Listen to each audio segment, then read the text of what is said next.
Hi guys, welcome to I dream. నేను మీ Chanakya.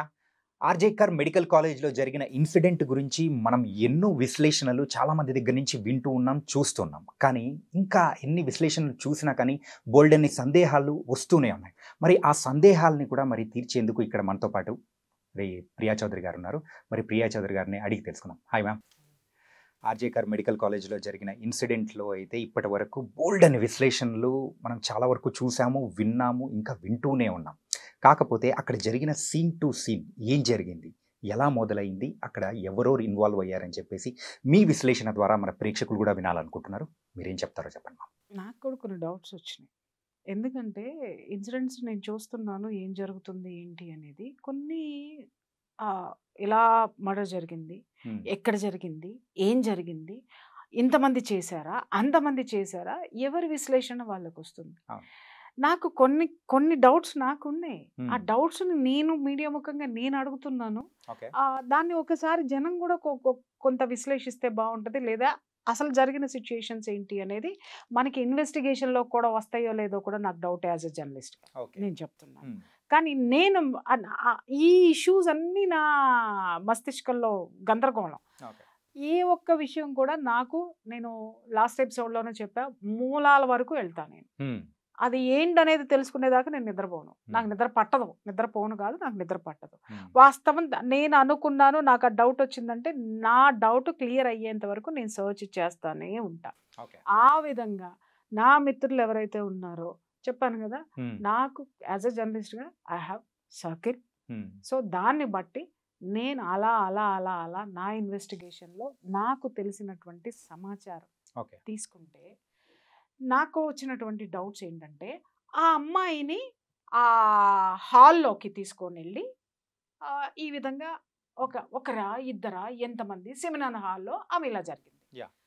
Seminar హాల్లో జరిగిందంటే సెమినార్ హాల్ ఎక్కడుంది? ఈ అమ్మాయి డ్యూటీ ఉండేటటువంటి పక్కనే ఉంది. నెంబర్ 1. తర్వాత ఈ అమ్మాయి అంతసేపు ఎక్కడ టీవీలో ఒలింపిక్ ఇది చూసింది, చూసుకుంటూ టీవీలోనో ఫోన్లో చూసుకుంటూ కూర్చొని అప్పుడే లేచి అక్కడికి వెళ్ళింది. అక్కడికి వెళ్ళిన తర్వాత ఇది జరిగిందన్నారు. పాయింట్ నెంబర్ 1 ఏంటంటే, ఈ అమ్మాయి ఒక్కటే అది చూస్తుందని చెప్పిన వాళ్ళు ఎవరు? అప్పటి వరకు చూసి పడుకోవడానికి వెళ్ళిందని చెప్పిన వాళ్ళు ఎవరు? Point number 1. ఓకే, ఆ చెప్పిన వాళ్ళు ఆ అమ్మాయి రూమ్లోకి ఒకటే వెళ్ళి పడుకుందా, లేకపోతే సెమినార్ హాల్లోనే రోజు ఆ అమ్మాయి డ్యూటీ అయిపోయిన తర్వాత అక్కడికి వెళ్ళి రెస్ట్ తీసుకుంటుందా? నెంబర్ 2. ఎందుకంటే సెమినార్ హాల్లో నిద్రపోవడాలు ఇవన్నీ నాకెందుకు ఎక్కడో ఒక చిన్న డౌట్. ఇంకొక విషయం, అమ్మాయి ఎలా చనిపోయింది? భయంకరమైన శారీరక హింస, ఓకే, లైంగిక పరమైనటువంటి హింస, ఇవి రెండూ జరిగిన తర్వాత ఆ అమ్మాయి ప్రాణాలు కోల్పోవడం అనేది జరిగింది. అమ్మాయి వీడియో కూడా ఒకటి వైరల్ అవుతుంది. గొంతు కింద భయంకరంగా నలిపారు, ఇక్కడ కొట్టారు, ముక్కులో నుంచి రక్తము, నోట్లో నుంచి రక్తము. అమ్మాయి వీడియో తీసుకునేటటువంటి వెసులుబాటు, ప్రాణము, చలనము ఆమెలో ఉండగా ఈ అమ్మాయి అంత దెబ్బలు కొడుతున్నప్పుడు చాలా మంది చెప్తున్నారు గట్టిగా పట్టేసుకొని ఉండుంటారు కాబట్టి వచ్చినాడు కొట్టేశాడు అనేసి. గట్టిగా పట్టుకొని ఉన్నప్పుడు కొట్టేసిన తర్వాత వీడియో ఎలా తీసుకోగలిగింది అమ్మాయి? నెంబర్ 1. రెండోది, అసలు నేను చెప్తున్నా, సరే ఆ అమ్మాయిని అలా పట్టుకొని కొట్టేశారు, అబ్బాయి బాగా కొట్టేశారు, అందరు పట్టుకున్నారు, ఒక్కొక్క వేలుకు ఒక్కొక్కడు ఉన్నాడు అనుకుందాం, కాలుకొకడు, వేలుకొకడు, చేయికొకడు, పొట్టకొకడు, అందరూ ఉన్నారు, వీళ్ళు కొట్టేశారు. కొట్టిన దెబ్బల శబ్దం ఎవరికి వినపడలేదా? రైట్. ఇంకొకటి, ఆ అమ్మాయి ఎన్ని గంటలకు వెళ్ళింది? 3 గంటల పాటు ఈ నరకం చవి చూసింది, లేదా 45 నిమిషాల పాటు నరకం చవి చూసింది అన్నారు. ఈ శబ్దాలు అలజడులు ఏమి రాలేదా? అమ్మాయి రూమ్లోకి వెళ్ళింది, స్పృహ లేకుండా నిద్రపోతుందనే అనుకుందాం. నిద్రలో ఎవరైనా ముఖము, కాళ్ళు, చేతులు అన్నీ కట్టేసేసి మీరు అన్నట్టు పట్టుకొని కడితే ఇలాంటివి రావు. ఓకే, అది సింపుల్గా దుప్పటి పెట్టేసి దిండడ్డం పెట్టేసి చంపేస్తాడు. ఓకే, లేదా నోరు మూసేసి అత్యాచారం చేసేసి గొంతు నులిమేసి వెళ్ళిపోతాడు. ఎప్పుడు బ్లీడింగ్లు వస్తాయి, ఎప్పుడు కొట్టడం జరుగుతుంది? తప్పించుకోవడానికి ప్రయత్నించినప్పుడు మాత్రమే ఇంత భయంకరమైనటువంటి గాయాలు అవుతాయి. అవునా కాదు? అంటే ఆ అమ్మాయి థ్రెటన్ చేసింది. థ్రెటన్ చేసినప్పుడు ఆ రూమ్లో వస్తువులు ఏమీ కదలలేదా? ఏమీ ఇప్పుడు ఈ రూమ్లో ఉన్నావు, నేను పారిపోవాలి, లేదా నేను నిన్ను కొడుతున్నా, నువ్వు పారిపోవాలి. పారిపోయేటప్పుడు ఇది తగలదా? తగులుతుంది. ఇది కింద పడదా? ఇక్కడ దీని మీద ఉన్న వస్తువులు డిస్టర్బ్ అవ్వవా? ఆ కుర్చీ యువతల కన్నా లాగవా, కొంచెమన్నా లాగవా? ఆ ప్రతిఘటించేటప్పుడు ఖచ్చితంగా ఏదో ఒకటి ఉంటుంది. ప్రతిఘటించేటప్పుడు ఖచ్చితంగా అక్కడ అలజడి అనేది ఉంటుంది. ఉమ్. ఆ హాల్లో ఖచ్చితంగా ఉంటుంది. అవేమీ లేవా? ఇంకొక పాయింట్కి వచ్చిన తర్వాత అసలు ఆ అమ్మాయి అరవలేదు అనడానికి ఇక్కడ ఏ విధమైనటువంటి సాక్ష్యాధారాలు లేవు. అది నమ్మదగిందైతే మాత్రం కాదు. ఎందుకు అనంటే ఆ అమ్మాయి మూతి మీద కొట్టారు, ముక్కు మీద కొట్టారు.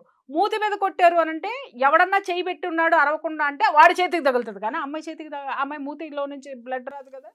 అంటే మూతి మీద నుంచి చేయి తీసేశారు కదా, తీసేసినప్పుడు కొట్టినప్పుడు అమ్మాయి అరవాలి కదా, అరిచినప్పుడు బయట ఎవరికి వినపడలేదా? ఇంకొకటి వినపడలేదు అనుకుంటాను కదా, పగలపూట కాదే రాత్రిపూట పిన్ డ్రాప్ సైలెన్స్గా ఉంటుంది. ఇంకొకటి అది గవర్నమెంట్ హాస్పిటల్, 24/7 ఏదో ఒక కేసు యాక్సిడెంట్లనో ఇంకొకటనో వచ్చి పోతానే ఉంటారు జనం యొక్క అలికిడి ఉంటుంది.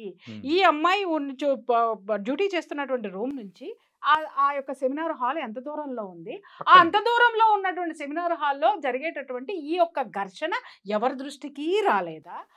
ఎవ్వరూ కూడా సెమినార్ హాల్లోకి ఈ అమ్మాయి వెళ్ళగలిగింది, మిగిలిన డాక్టర్స్కి ఎవరికి అలసట రాలేదా? వాళ్ళు నిద్రపోదామని అనుకోలేదా? ఆ ఏరియాకి ఎవరు రాకుండా కాపలా కాసింది ఎవరు? ఆ ఏరియాలో జరిగి ఉంటే. దీన్ని బట్టి ఇంకొక డౌట్ ఏమొస్తుందంటే అసలు ఈ సంఘటన ఆ ఏరియాలోనే జరగలేదు అనుకుందాం, అసలు జరిగింది. నాకున్న ఇన్ఫర్మేషన్ ప్రకారము ఈ అమ్మాయి ఈ హాస్పిటల్లో జరుగుతున్నటువంటి ఆ యొక్క డ్రగ్స్ దందా కానివ్వండి, ఆ యొక్క సెక్స్ స్కాండల్ కానివ్వండి, ఆ యొక్క ఆర్గాన్స్ ట్రాఫికింగ్ కానివ్వండి, ప్రతి ఒక్క దాని గురించి కూడా ఈ అమ్మాయి ప్రతిఘటిస్తూ వస్తూ కూడా ఈ అమ్మాయి సహించలేక వీటిని ఎందుకు మనము అంటే ఆ అమ్మాయి ఆర్గాన్స్ ట్రాఫికింగ్ గురించి పక్కన పెడదామండి, ఓకే. ఇంకొకటి ఏంటి అనంటే ఆ డ్రగ్స్ గురించి కూడా పక్కకు పెడదాం, ఈ అమ్మాయికి సంబంధం లేదు డ్రగ్స్ గురించి, కానీ సెక్స్ స్కాండల్ దగ్గర మాత్రం ఈ అమ్మాయికి ఏదో ఒక విధంగా ఎక్కడో ఒక చోట సెగ తగిలి ఉండాలి కదా. సెగ తగిలినప్పుడు ఈ అమ్మాయి ప్రతిఘటించేటటువంటి సిచ్యుయేషన్లో ఉండాలి కదా.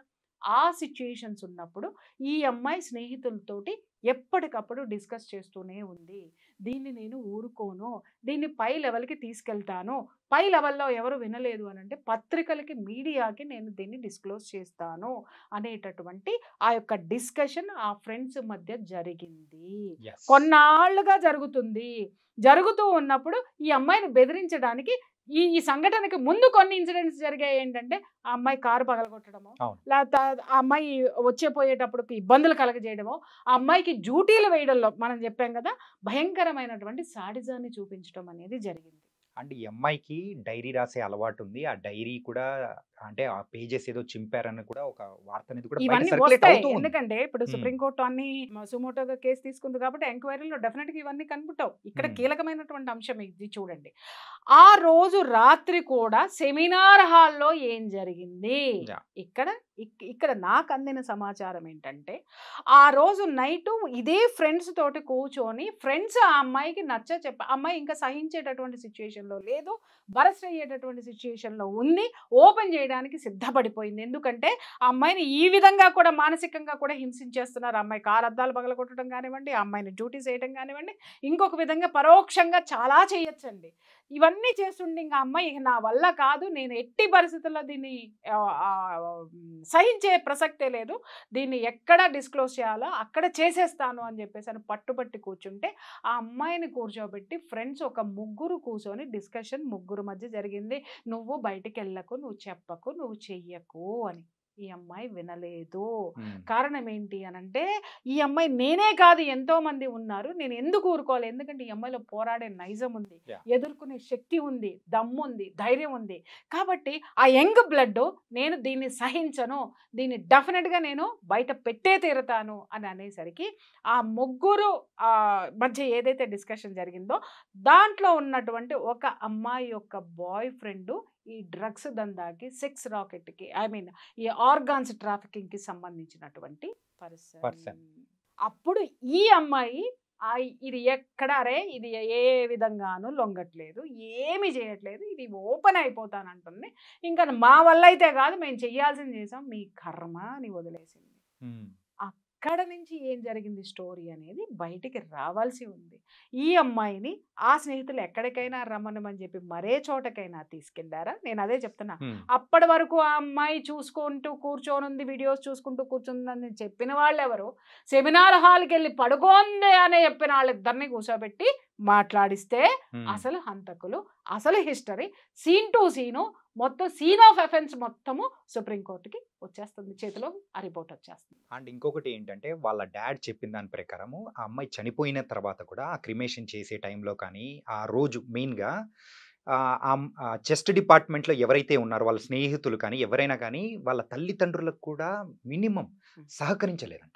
అదే చెప్తున్నాను కదండి. మినిమం అంటే మినిమం కూడా సహకరించలేదంట. సహకరించలేదు అంటే ఎంత భయభ్రాంతులకు గురి చేశారు? లేదా ఈ అమ్మాయి మీద జరిగేటటువంటి దాడి ముందే అందరికీ తెలిసిపోయిందా? సహకరించలేదు ఇన్ ద సెన్స్ ఏంటంటే ఆ ఘోరాన్ని వీళ్ళల్లో కొంతమంది చూసి మిగిలిన వాళ్ళకి జారేసి ఉండొచ్చు కదా. Yeah. అంటే ఎవరో ఒకళ్ళు చూశారు, ఎవరో ఒక ఇద్దరు చూశారు, ఆడపిల్లలే చూశారు, లేదా మగపిల్లలు తోటి డాక్టర్స్ చూశారు, తోటి మెడికోస్ చూశారు. చూసిన తరువాత భయంతో సహకరించలేదు. ఇక్కడ మనము ఎవరిని అందరినీ తప్పు అని అనద్దు, లేకపోతే అందరినీ ప్రాణభయం చాలా మందికి ఉంటుంది. అక్కడ అకృత్యాలు ఎందుకు బయటికి రాలేదు ఇన్నాళ్ళు అని అంటే ప్రాణభయంతో ఎవడు చెప్పలేదు. నాకెందుకులేని ఉదాసీనతతో ఇంకొకటి నేను చదువుకొని బయటికి వెళ్ళిపోతే నా డిగ్రీ సర్టిఫికేట్ నాకు వచ్చుదిలే అని లొంగిపోయినమ్మా, లొంగనటువంటి అమ్మ, సర్టిఫికెట్లు తీసుకొని బయటికి వెళ్ళిపోయినటువంటి వాళ్ళు నాకెందుకులే అనుకొని వెళ్ళిపోయినటువంటి వాళ్ళు, స్వార్థంతో వెళ్ళిపోయిన వాళ్ళు ఉండొచ్చు. స్వార్థపరులు ఉన్నారు, ఉదాసీనులు ఉన్నారు, భయంతో ఉన్నటువంటి పిరికి వాళ్ళు ఉన్నారు. వీళ్ళందరి మధ్య ఆ కాలేజీ సక్సెస్ఫుల్గా 23 సంవత్సరాల నుంచి ఇదే దందాలు నడుస్తుంటే చివరికి ఈ అమ్మాయి నోరు విప్పి ధైర్యంగా ముందుకొచ్చి ఎన్నాళ్ళు భరిస్తాం మనం, సిగ్గులేదా అని చెప్పేసి అని అడిగినందుకు పగడ్బందీగా పక్కా స్కెచ్ తోటి పక్కన ఉన్న ఫ్రెండ్స్ యొక్క సహకారంతో ఇది జరిగింది. వాళ్ళని వదిలేసి ఎవడో దారిన పోయేవాడు బ్లూటూత్ పెట్టుకుని లోపలికి వెళ్ళాడు, బ్లూటూత్ జారిపడిందని వాడు రాయలుగా వచ్చే నన్ను చంపుతారా చంపుకోండి అంత దౌర్జన్యం చేసిన వాడు అలా మాట్లాడాడు. వాడికి ఏంటి అనంటే వీళ్ళందరితోటి వాడికి సంబంధాలు ఉన్నాయి. ఇది ముందే ప్లాన్ ప్రకారం జరిగింది. వాడిని అరే నువ్వు పోరా, ముందు నువ్వు లోపలికి పోరా, తర్వాత మేము బయటికి తీసుకొస్తామన్నారు. ఎందుకంటే వాడికి కూడా ఆ జీవన పోరాటం అంతా కూడా ఏంటంటే లాటరీ అన్నమాట. వాడికి 4 భార్యలు వాడిని వదిలేసిపోయారు, ఒక ఆవిడ చచ్చిపోయింది, 3 పారిపోయారు. వాడు ఎక్కడో చోట ఏదో ఒక నీడన వాడు బ్రతకాలి, వాడికి ఒక ఇది కావాలి. కాబట్టి ఇలాంటి ఇంత నేర చరిత్ర ఉన్నవాడు కూడా పోలీసింగ్లో ఉన్నాడు అని అంటే ఇలాంటి వాటికి పనికొచ్చేటటువంటి వాళ్ళు ఉన్నారు అక్కడ, పెట్టుకున్నారు అక్కడ వాళ్ళని. సో కాబట్టి ప్రభుత్వం మాదే, నేను ప్రభుత్వంలో ఉన్నాను, నా చుట్టూ వీళ్ళందరూ ఉన్నారు, వీళ్ళందరూ కాపాడుతారు అనుకోని వాడు చెప్పినటువంటి విషయము ఇక్కడ జరిగింది. అప్పుడెప్పుడో మనం ఒక సీన్ చూసాం, బావ కళ్ళల్లో ఆనందం చూడటానికి నేను చంపేశాను అనగానే వాడు ఎక్కడో చచ్చిపోయాడు చూసారా. వాడికి సంబంధం లేదు, కానీ ఒకడు ఎట్లా బలైపోయాడు? ప్రలోభము, లేకపోతే వాత్సల్యము, ఫ్రెండ్షిప్ ఏదైనా ఉండొచ్చు. ఒక హంతకుడికి ఎప్పుడు కూడా పాపభీతి ఉంటుంది, ఒక హంతకుడికి ఎప్పుడు కూడా ప్రాణభయం ఉంటుంది. ఎంత కరుడుగట్టిన వాడైనా సరే ఎక్కడో ఒక చోట వాడి ఫేస్లో అది చేసిన దారుణానికి వాడికి సంబంధించినటువంటి ఛాయలు వాడి కళ్ళల్లో కనిపిస్తాయి. చాలా రేర్గా ఉంటాయి. నాకేంటి, నేను ఎందుకు చేశాను, పర్వర్టెడ్ నేచర్ ఉన్నటువంటి వాడిలో ఉంటాయి. వీడు పాల్గొనలేదా అంటే వీడు భాగస్తుడే. చచ్చిపోయిన తర్వాత మానభంగం చేశాడో, బతుకున్నప్పుడే మానభంగం చేశాడో, లేకపోతే అత్యాచారం చేశాడో, ఏం చేశాడు అనేది తర్వాత విషయము. బట్ వీడు అనేటటువంటి వాడు ఏంటి అని అంటే దాంట్లో ఒక చిన్న ఆటలో అరటిపండు అంటారు చూసావా, వాడు అలాంటి క్యారెక్టర్. కానీ స్కెచ్ చేసింది మాత్రము, ఈ అమ్మాయిని దొరకబట్టింది మాత్రము, ఈ అమ్మాయి ఇంత భయంకరమైనటువంటి రాక్షసత్వానికి గురవ్వడానికి ఆ అమ్మాయి చుట్టూ ఉన్నటువంటి స్నేహితురాళ్ళు మాత్రమే. కావాలంటే రేపొద్దున ఇన్వెస్టిగేషన్లో ఇవన్నీ సుప్రీంకోర్టు, సిబిఐ నిగ్గుదేల్చాల్సినటువంటి విషయాలు. ఎందుకంటే ఒక ఆడపిల్ల చుట్టూ కనీసం పనిచేసే దగ్గర ఫ్రెండ్స్ ఉంటారా అమ్మ? ఆడపిల్లలు ఉండరా? లేకుండా ఉన్నారా?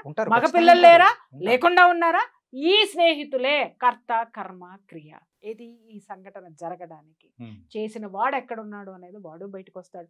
ఇంకొకటి మేజర్ ఏంటి అని అంటే ఈ హాస్పిటల్ మొత్తం ఎవరి చేతిలో ఉంది? అది ఒక గ్రేట్ కళాదిది మేనల్లుడి చేతిలో ఉంది. కాబట్టి మేనత్ అక్కడ కూర్చున్నప్పుడు పరిపాలన మొత్తం వీడిదే కదా. ఎందుకంటే ఆవిడికి పిల్ల లేదు, పీసు లేదు, సంసారం లేదు. ఆ తర్వాత వారసుడు నేనే అనుకున్నాడు, వాడు చేసుకుంటూ వచ్చాడు. సో తిలా పాపం తలా పిడికెడు. ఇక్కడ ఒక ఆడపిల్లని భయంకరంగా పొట్టన పెట్టుకున్నది సాటి స్నేహితులే. ఇంకా ఇక్కడ ఒక కీలకమైనటువంటి విషయం నేను ప్రస్తావించాను. ఇలాంటి ఇష్యూస్ జరిగినప్పుడు ఆడపిల్లలు పేరెంట్స్కి చెప్పరా? ఆ అమ్మాయి అంతకు ముందే ఒత్తిళ్లను ఎదుర్కొంది, మానసికంగా ఒత్తిళ్లను ఎదుర్కొంది, పేరెంట్స్కి చెప్పలేదా అనే క్వశ్చన్ చాలా మందికి రావచ్చు. అలాగే మెడికోస్ కూడా పడుతున్నటువంటి మానసిక క్షోభ పేరెంట్స్కి చెప్పట్లేదా అంటే చాలామంది చెప్తారు. కానీ పేరెంట్స్కి కనిపించేది ఏంటి? రెండు. ఒకటి ఆ అమ్మాయి తెచ్చుకునే సర్టిఫికెట్, రెండోది వీళ్ళు కట్టినటువంటి డబ్బు, ఖర్చు పెడుతున్నటువంటి డబ్బు. అమ్మా కొంచెం నీకెందుకు, కళ్ళు మూసుకో, ఇంకొక సంవత్సరం అయితే అయిపోతుంది, ఇంకా 2 సంవత్సరాలు అయిపోతుంది, ఇంకొక వీళ్ళు అనుకుంటున్నారు. సంవత్సరానికి ఎన్ని వారాలు ఉన్నాయి? 52 వారాలు. ఓకే, సంవత్సరం ఒకటే కానీ దాంట్లో 52 వారాలు ఉన్నాయి. ఎన్ని రోజులు ఉన్నాయి? 365 రోజులు ఉన్నాయి. ఎన్ని గంటలు ఉన్నాయి? 24 × 365 అవర్స్ ఉన్నాయి. 300 అంతకి ఇంటూ 60 సెకండ్స్ వేసుకోండి.